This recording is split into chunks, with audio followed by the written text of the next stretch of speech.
바이블 1311 X7. 오늘은 사도행전 7장을 함께 묵상해 보도록 하겠습니다.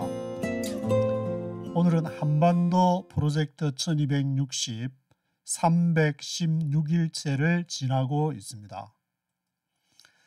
사도행전 7장은 여기 앞에 6장은 15절까지 있는데 7장은 60절까지 꽤 길게 느껴지는데 실제적으로 이제 구약의 줄거리를 좀 이해를 하시는 분들에게는 7장이 더 심플할 수도 있을 것 같습니다.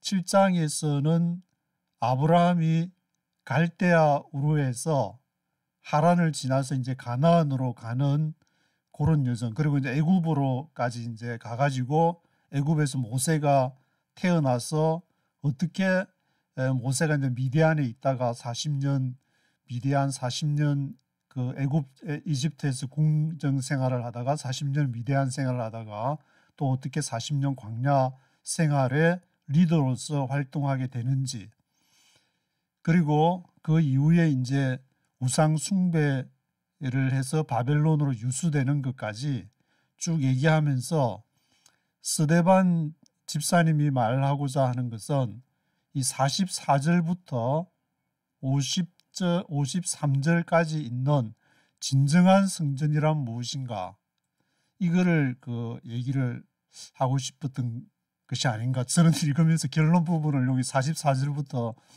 53절이라는 생각이 들었는데, 그래서 요 얘기를 듣고 사울과 일행이 도저히 용서할 수 없다. 왜냐하면 자기들이 이제 성전을 중심으로 율법과 그것을 지키는 입장에서 보면은 예수가 유일한 메시아라고 하니까 예수를 앞에서 이제 예수가 메시아로 믿는 그룹들하고 또 유대인들은 메시아를 기다리는 대망하는 그런 신앙을 갖고 있는 것이 유대교 그 시내고가 안에서 회당 안에서 충돌이 되었는데, 거기에 대한 거의 결론에 가까운 진정한 성전이란 유대교 시내고거가 아니다, 이렇게 주장하면서 오직 예수를 통해서만이 구원을 받을 수 있다는 것을 자기들이 믿는 그 구약을 창세기부터 쫙 얘기하면서 그 창세기 12장 아브라함부터 얘기한다는 것은 유대인들에게는 자기 할아버지 얘기를 꺼내는 얘기인데, 창세기 1장부터 11장까지는 지금도 이제 성경에 대해서 좀 이렇게 반대하고 싶은 사람들, 그건 신화다, 메소포타미아 길가메시 그에서 이제 모방을 해서 그렇게 기록한 것 아니냐 하지만, 창세기 12장부터 있는 아브라함은 바로 할아버지의 역사적인 그런 사실이기 때문에 그 얘기를 지금 스데반 집사님께서 쭉 얘기를 해오기 때문에 이것을 이제 도저히 참을 수 없는 그런 사울과 그 일행이 스데반을 돌로 쳐 죽이는 그런 내용으로 7장 마지막까지 가고 있습니다. 그래서 요 7장을 저도 이제 묵상하면서 제가 좀 특별하게 본 거 한 세 가지 정도 말씀을 드리고, 여기에 있는 이게 줄거리를 전체적으로 쭉 이해를 하시면 그렇게 사도행전 7장을 넘기기가 어렵지는 않을 것이라는 생각이 듭니다. 아브라함부터 이제 생각을 해야 되니까 흔히 아브라함, 이삭, 야곱, 요셉 이렇게 쭉 나가는데, 아브라함의 아버지 데라가 우상을 이렇게 해서 파는 그런 사람이었는데, 갈대아에서 창세기 12장에 있듯이 본토 친척 아비집을 떠나라, 내가 너에게 보여줄 곳으로 떠나라 하니까 갈대아에서 바로 가나안으로 안 가고 여기 이제 하란에 머물렀는데, 왜냐하면은 여기서 아브라함의 아버지 데라가 돌아가시고 난 이후에 가나안으로 가게 되는, 바로 가나안으로 가는 걸로 생각하시는 분들이 간혹 계시는 것 같은데, 갈대아에서 하란에서 아버님이 돌아가실 때까지 머물다가 아버님이 돌아가고 나서 이제 가나안으로 갔다고 그렇게 여기 기록이 되어 있습니다. 그리고 물론 이제 애굽으로 이렇게 가게 되는데, 애굽으로 가게 되는 이유는 가나안에 흉년이 들었기 때문에 먹을 것이 목구멍이 포도청이라고 먹을 것이 있어야 되니까 그 애굽으로 이주를 해서 나일강의 풍부한 그 수자원을 이용한 그곳으로 이주를 해서 후손들이 그 애굽 땅에서 이제 잘 먹고 잘 사는 그런 잘 먹고 잘 살았지만 물론 여러 가지 뭐 우여곡절도 많았지만 왜 잘 먹고 잘 살았느냐?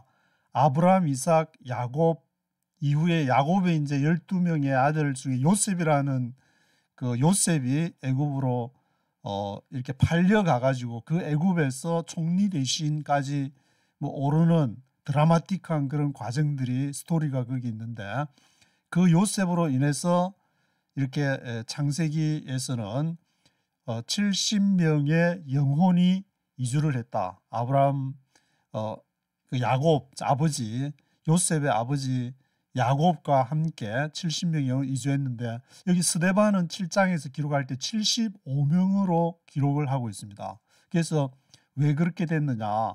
그것이 이제 구약을 이렇게 헬라어로 당시 디아스포라가 많았으니까 헬라어로 구약책을 번역한 70인역 셉토아진트라고 하는데 그 70인역에서는 75명으로 했는데 왜 그렇게 했는지 제가 구글 제미나이한테 질문을 해가지고 답하고 생각한 것들 정리한 것들을 조금 같이 한번 생각을 해보시면 좋을 것 같고 그 야곱, 요셉 이후에 이제 모세가 출생하는 과정을 스데반 집사님께서 설명을 하고 있습니다.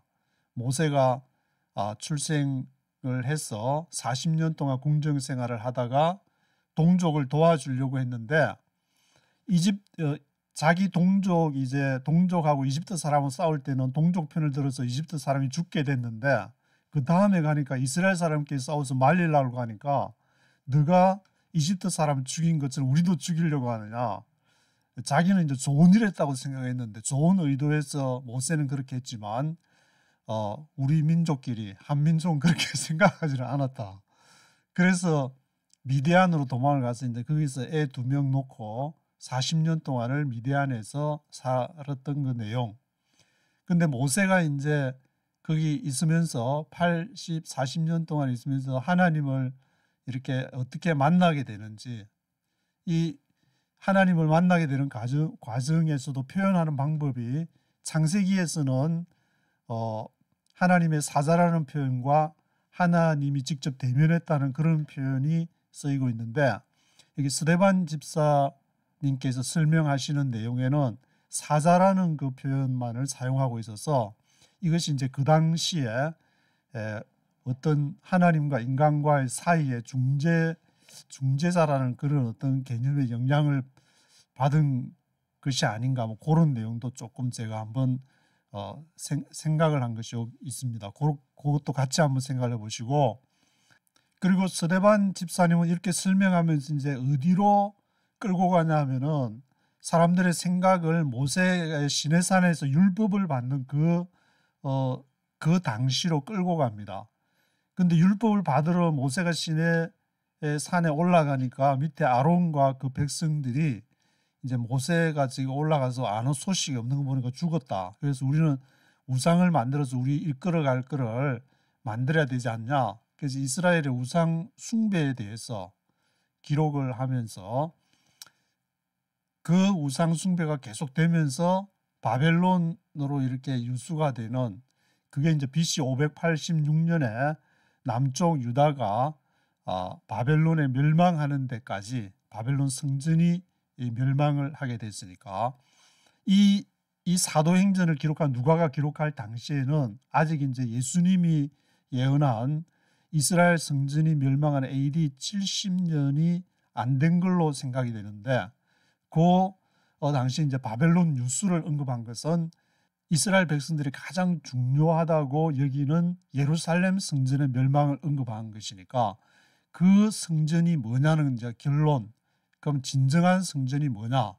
그거를 설명하면서 손으로 지은 게 아니다. 지금 말하면 이제 교회 막 서울에 엄청난 막 큰 교회들 막 여의도 순복음 교회니 뭐 사랑의 교회니 엄청난 건물들이 있는데 거기 가가지고 스데반 집사님이 이 진정한 성전이 뭐냐, 이 건물이 아니다 하면서 막 그런 생각이 좀 들기도 한데, 그런 진정한 성전이란 것이 이제 에클레시아, 그거를 풀어가지고 요것도 한번 생각을 한번 해보도록 하겠습니다. 그러니까 이 자기들의 지금 이 체제에 도전을 하고 그 얘기하는 것이 성전을 옹호하는 것이 아니라 이것을 반대를 하고 율법에 대해서도 또 뭔가 좀 이상하다. 그래서 오직 예수를 메시아로만 그렇게 얘기를 하니까 그게 열받아 가지고 사울과 일행이 스데반을 돌로 쳐 죽이는 내용으로 이렇게 마치 그 7장 마지막 부분이 기록이 되어 있는 것을 볼 수가 있습니다. 그래서 사도행전 7장 5절 6절에 그 후손이라는 말이 나오게 되는데, 5절 6절을 제가 가진 성경으로 한번 읽어보면은, 발붙일 만큼도 유업을 주지 아니하시고 다만 이 땅을 아직 자식도 없는 저와 저의 씨에게 소유로 주신다고 약속하셨으며, 그리고 6절에도 그 씨가 다른 땅에 나그네 되고 그 땅 사람이 종을 삼아 400년 동안을 괴롭게 하리라 하시고, 여기 이제 씨가 두 분이 나오게 되는데, 이 씨에게 소유를 준다. 그때 아브라함이 자식이 전혀 자기 이 와이프 이제 사라에게서 나온 그런 후손이 자식이 없었는데 그 씨에게 소유로 주신다고 약속을 했다. 그리고 그 씨가 이렇게 사람들을 막 하면 400년이 지나가지고 한참 400년이 막 지나가지고 다른 땅으로 가서 종이 된다. 그것이 이제 애굽의 430년이라고도 하고 이렇게 조금 차이는 있지만, 하여튼 그때 쓰인 이제 이 씨를 보면서 이 씨가 바로 스페르마라고 합니다. 스페르마. 헬라어가 스페르마인데 이 씨앗, 종자, 출생, 자손, 후손 뭐 이런 건데, 이 스페르마가 이제 서펌 하면은 영어에 이제 그 정자를 말하는데, 영어의 서펌 하면은 정액을 통해서 나오는 서펌이 어원이 되는 것이 바로 스페르마 후손이다. 그 후손이 400년 후에 이렇게 이방에 계기돼 가지고 거기에서 종살이를 하다가 이제 출애굽할 거라는 것을 아브라함 때에 얘기를 했다. 그때 후손이 나오고, 이때의 그 후손 스페르마는 아브라함의 물리적인 혈통, 즉 이스라엘 민족을 가리킨다고 볼 수가 있을 것입니다. 그래서 마태복음, 마가복음, 누가복음, 공관복음에서도 이것이 이제 씨라는 것이 스프로스라는 것을 명사형으로 사용이 되어 있는데, 이때의 씨는 뿌려지는 씨앗을 말하는 것이고, 앞에 아브라함의 그 후손을 할 때 씨가 이렇게 나온다는 것은 이 아브라함의 물리적인 혈통, 이스라엘 민족을 가르치는 차이점이 있다. 그렇게 생각하시면 될 것 같습니다. 그리고 이제 사도행전 7장 14절에 스데반 집사님이 말한 것은 7장 14절에 제가 가진 성경 보시면은, 요셉이 보내어 그 부친 야곱과 온 친족 75사람을 청하였더니 해서 75사람의 영혼을 얘기를 하고 있는데, 창세기 46장 27절에서는 마소라 본문에, 구약성경이 이제 원본의 마소라 본문에 70명, 원본은 없지만 일단 마소라가 그 원본에 준하는 걸로 이렇게 하고 있으니까 마소라 본문에 70명으로 기록이 되어 있습니다. 그래서 왜 스데반 집사님은 75명으로 5명을 불렸느냐, 그렇게 그것을 이렇게 보시면은, 스데반이 이렇게 요셉에 기록한 인원수를 75명으로 언급한 것은 당시 헬라파 유대인들이 주로 사용하던 70인역 그리스 번역본을 따랐기 때문이다. 이게 이제 셉투아진트 70인역 그리스 번역본. 당시에 디아스포라로 많이 흩어져 있는 사람들이 이것이 히브리어를 잘 모르니까 앞에 사도행전 앞에도 이제 히브리파 과부, 헬라파 과부 그래서 헬라파 그리스에서 디아스포라로 살다가 오신 분들이 있는데 그분들은 히브리 이 말을 잘 모르지. 지금 미국에 이제 뭐 2세나 이렇게 보면은 이제 한국어 잘 못하는 애들을 간혹 볼 수 있는데 부모님들이 교회 다니시는 분들은 다 잘 가르치니까 한국어를 다 잘하는데 그렇지 못한 뭐 가끔씩 이렇게 조금 보게 되는데 그렇게 못하는 사람들을 위해서 영어로 막 이렇게 한국사라든지 막 그런 걸 하듯이 그 당시에 이제 히브리파, 헬라파 그런 디아스포라들을 위해서 셉투아진트라는 것을 구약을 그리스어로 이렇게 적은 것이 있는데 거기에는 75명 또 구약의 근데 원래 원본이라고 볼 수 있는 마소라 본문에는 70명으로 되어 있는데 왜 그러면은 사도행전 7장 14절의 70인역에서는 75명을 5명을 불렸냐? 이것은 요셉의 5명의 이제 손자하고 증손자를 포함해가지고 계산을 했기 때문에 아닌가 그렇게 추정을 한다고 합니다. 정확하게는 잘 모르지만 포함을 이제 했으니까 70인역에 75명이라고 기록하고 그것을 스데반 이 70인역은 예수님도 70인역을 읽었고 또 스데반도 그 당시에 이제 초대교회에 있었던 분들이 70인역으로 구약을 이렇게 읽었을 것이라는 것을 이것을 통해서 알 수가 있는 것이고 예수님이 가끔 말씀하실 때에 예수님은 어떤 분들은 예수님은 하나님이시기 때문에 70인역도 안 읽고 그냥 머릿속으로 그렇게 생각하시는 분들이 있는데 성경에 나와 있으니까 예수님은 완전한 인간이셨기 때문에 물론 이제 인간이셨다 십자가에서 부활 승천하시고 완전한 하나님으로 되셨지만 완전한 인간이셨을 때는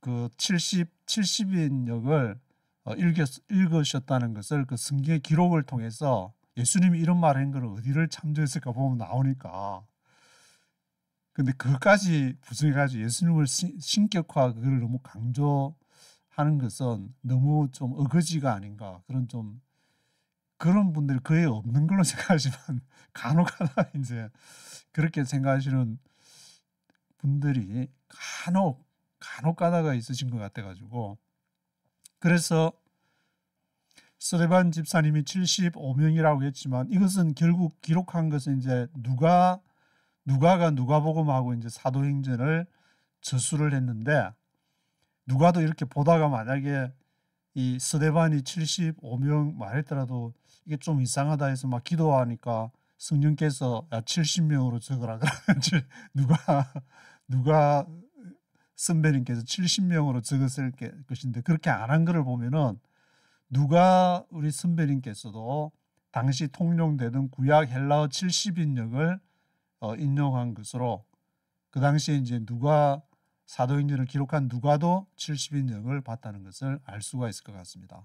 그래서 저도 70인역을 여기 그 인터넷에 찾아보니까 그 70인역을 영어로 번역한 것을 그냥 프리로 다운을 받을 수 있어가지고 저는 이걸 갖고 있어가지고 가끔씩 꼭 필요할 때 이렇게 그 부분을 영어로는 어떻게 표현하고 있는지 가끔씩 이렇게 보기도 하는데 필요하시면 그거 이제 구글에 서치하면은 셉투아진트나 70인역 치시면은 영어로 이렇게 다운을 한글로는 나왔는지 제가 검색을 안 해봐서 잘 모르겠는데 뭐 그렇게 70인역이 그 당시에 많은 영향력이 있었다는 것을 아시면 될 것 같습니다. 그리고 70인역의 영향 중에 이제 또 하나가 뭐냐면 사도행전 7장 30절과 출애굽기 3장 2절 4절 요게 이제 요 두 가지가 요 사도행전하고 출애굽기 사이에 모세가 떨기나무에서 거기서 불꽃이 막 타는데 떨기나무가 없어지질 않고 여기는 거룩한 곳이니 내 신을 벗어라. 그런 이제 내용이 나오는데 거기의 차이를 보시면 사도행전 7장 38절과 53절에는 스데반은 하나님께서 천사 사자를 통해 모세에게 나타나셔서 율법을 주셨음을 강조하고 있다.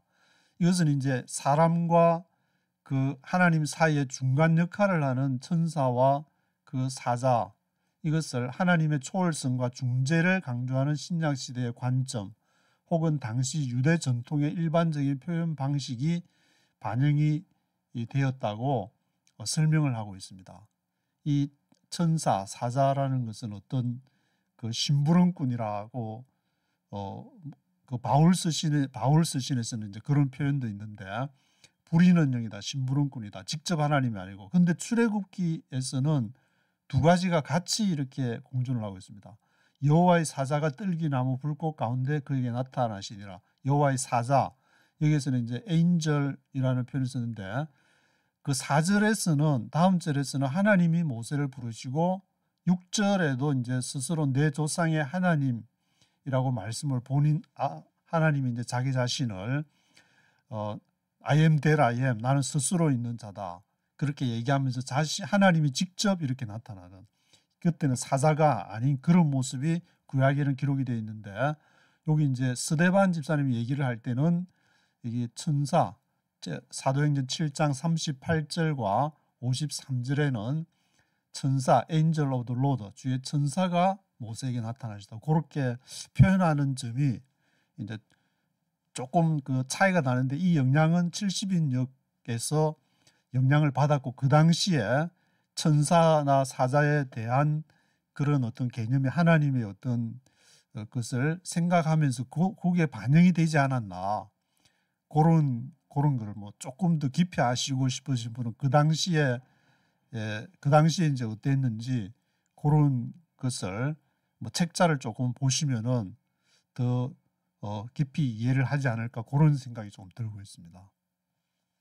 그리고 하나 더 생각해 보실 부분은 이제 여기에 광야 교회라는 것이 기록이 되어 있어 가지고 여기 이제 사도행전 7장 38절 보시면은 시내산에서 말하던 그 천사와 및 우리 조상들과 함께 광야 교회에 있었고, 광야 교회라는 것이 나오는데 이것이 뭐 광야에다가 건물을 지어놓고 간판을 광야교회라고 그렇게 한 것이 아니라 이 광야교회라는 것은 이스라엘이 이제 40년 동안 광야 생활을 하면서 그 시내산의 언약을 맺기 위해서 하나님 앞에 모인 이스라엘 백성 전체 회중을 의미한다는 것을 알 수가 있습니다.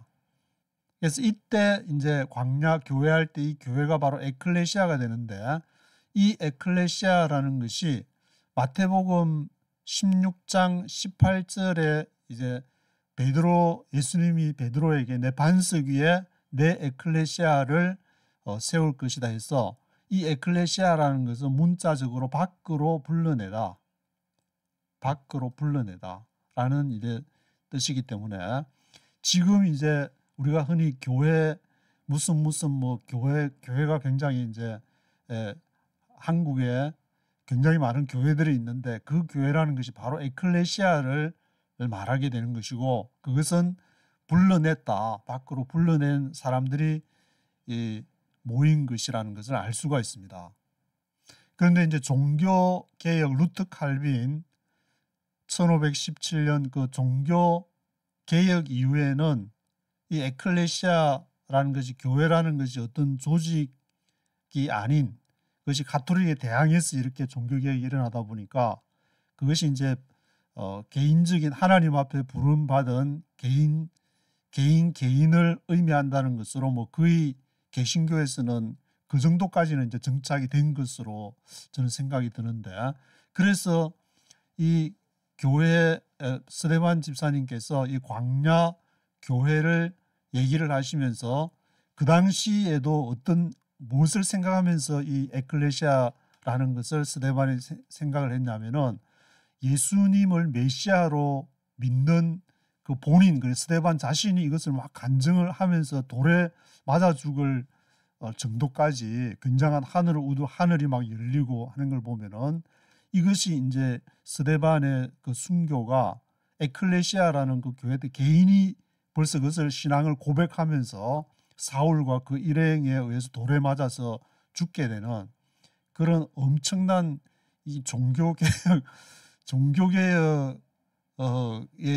준하는 엄청난 사건이 그 당시에 스데반에게서 지금 발생한 것이 아닌가.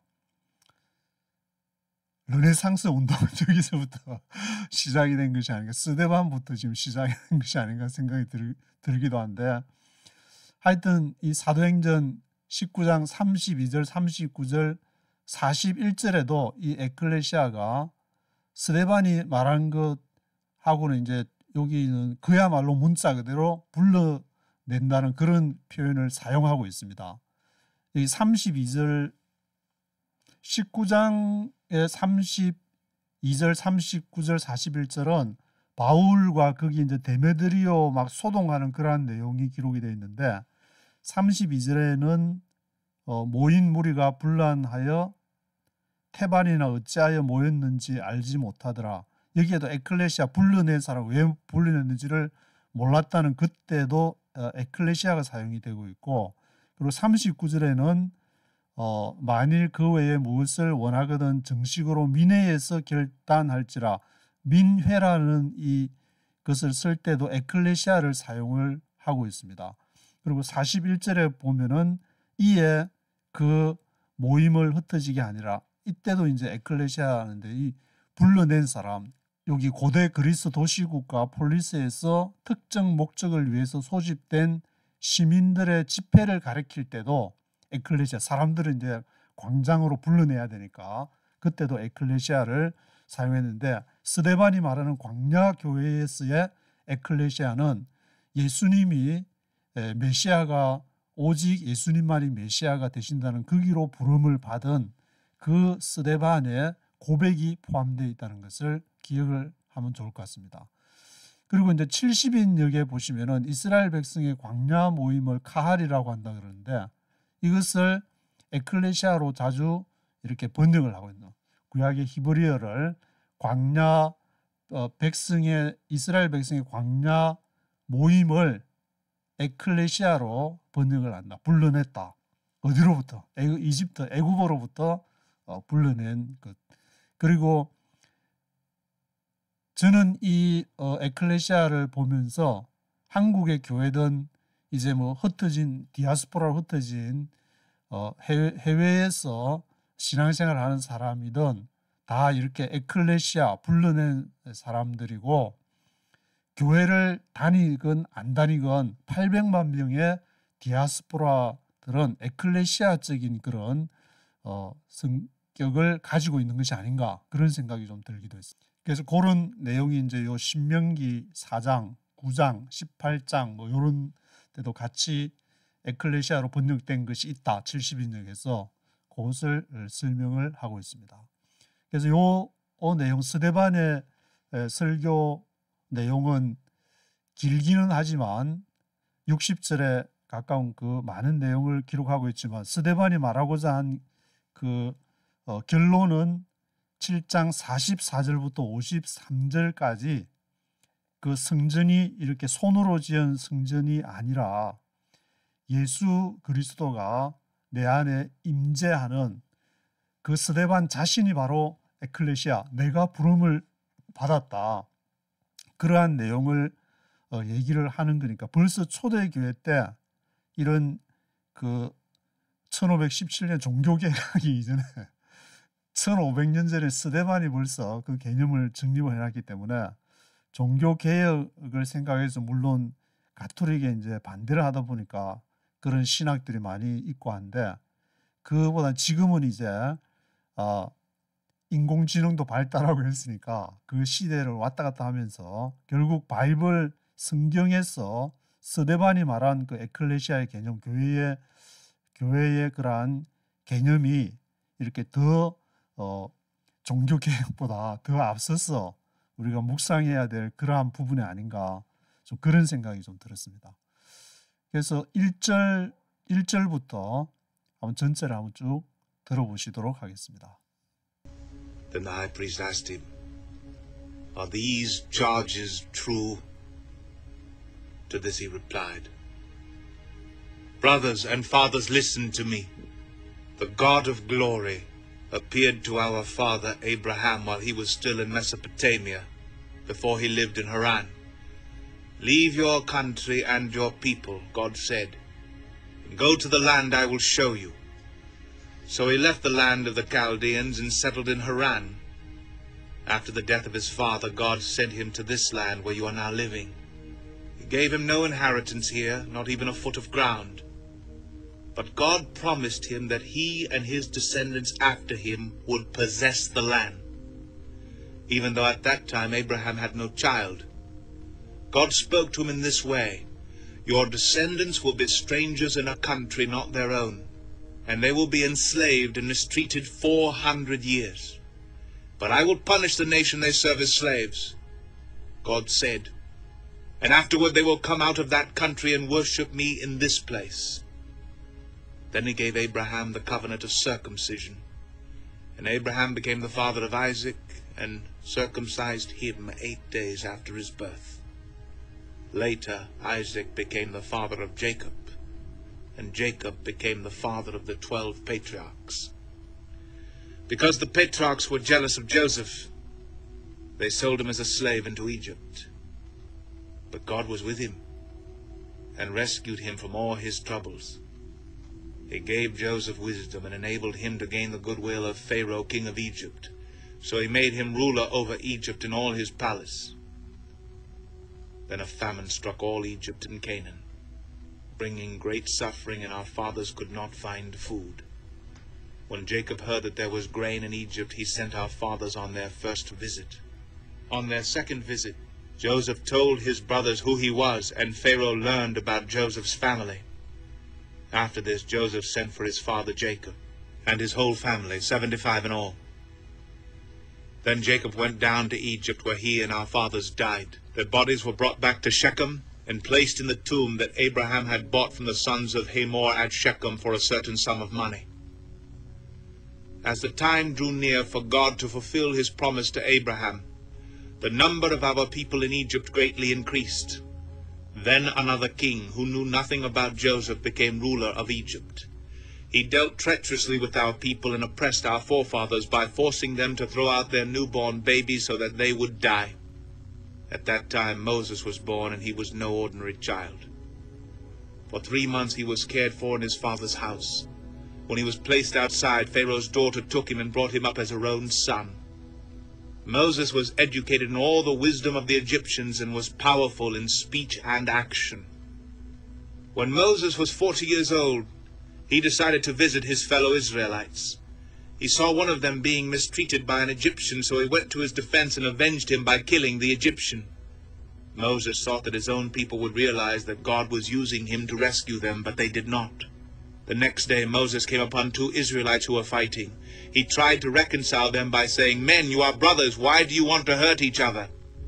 But the man who was mistreating the other pushed Moses aside and said, "Who made you ruler and judge over us? Do you want to kill me as you killed the Egyptian yesterday?" When Moses heard this, he fled to Midian, where he settled as a foreigner and had 2 sons. After 40 years had passed, an angel appeared to Moses in the flames of a burning bush in the desert near Mount Sinai. When he saw this, he was amazed at the sight. As he went over to look more closely, he heard the Lord's voice. "I am the God of your fathers, the God of Abraham, Isaac, and Jacob." Moses trembled with fear and did not dare to look. Then the Lord said to him, "Take off your sandals. The place where you are standing is holy ground. I have indeed seen the oppression of my people in Egypt. I have heard their groaning and have come down to set them free. Now come, I will send you back to Egypt." This is the same Moses whom they had rejected with the words, "Who made you ruler and judge?" He was sent to be their ruler and deliverer by God himself through the angel who appeared to him in the bush. He led them out of Egypt and did wonders and miraculous signs in Egypt, at the Red Sea, and for 40 years in the desert. This is that Moses who told the Israelites, God will send you a prophet like me from your own people. He was in the assembly in the desert with the angel who spoke to him on Mount Sinai and with our fathers, and he received living words to pass on to us. But our fathers refused to obey him. Instead, they rejected him and in their hearts turned back to Egypt. They told Aaron, make us gods who will go before us. As for this fellow Moses who led us out of Egypt, we don't know what has happened to him. That was the time they made an idol in the form of a calf. They brought sacrifices to it and held a celebration in honor of what their hands had made. But God turned away and gave them over to the worship of the heavenly bodies. This agrees with what is written in the book of the prophets. Did you bring me sacrifices and offerings 40 years in the desert, O house of Israel? You have lifted up the shrine of Moloch, and the star of your god Rephan, the idols you made to worship. Therefore I will send you into exile beyond Babylon. Our forefathers had the tabernacle of the testimony with them in the desert. It had been made as God directed Moses according to the pattern he had seen. Having received the tabernacle, our fathers under Joshua brought it with them when they took the land from the nations God drove out before them. It remained in the land until the time of David, who enjoyed God's favor and asked that he might provide a dwelling place for the God of Jacob. But it was Solomon who built the house for him. However, the Most High does not live in houses made by men. As the prophet says, heaven is my throne, and the earth is my footstool. What kind of house will you build for me, says the Lord? Or where will my resting place be? Has not my hand made all these things? You stiff-necked people, with uncircumcised hearts and ears. You are just like your fathers. You always resist the Holy Spirit. Was there ever a prophet your fathers did not persecute? They even killed those who predicted the coming of the righteous one, and now you have betrayed and murdered him. You who have received the law that was put into effect through angels, but have not obeyed it. When they heard this, they were furious and gnashed their teeth at him. But Stephen, full of the Holy Spirit, looked up to heaven and saw the glory of God and Jesus standing at the right hand of God. Look, he said, I see heaven open and the Son of Man standing at the right hand of God. At this they covered their ears, and yelling at the top of their voices, they all rushed at him, dragged him out of the city, and began to stone him. Meanwhile the witnesses laid their clothes at the feet of a young man named Saul. While they were stoning him, Stephen prayed, Lord Jesus, receive my spirit. Then he fell on his knees and cried out, Lord, do not hold this sin against them. When he had said this, he fell asleep, and Saul was there, giving approval to his death.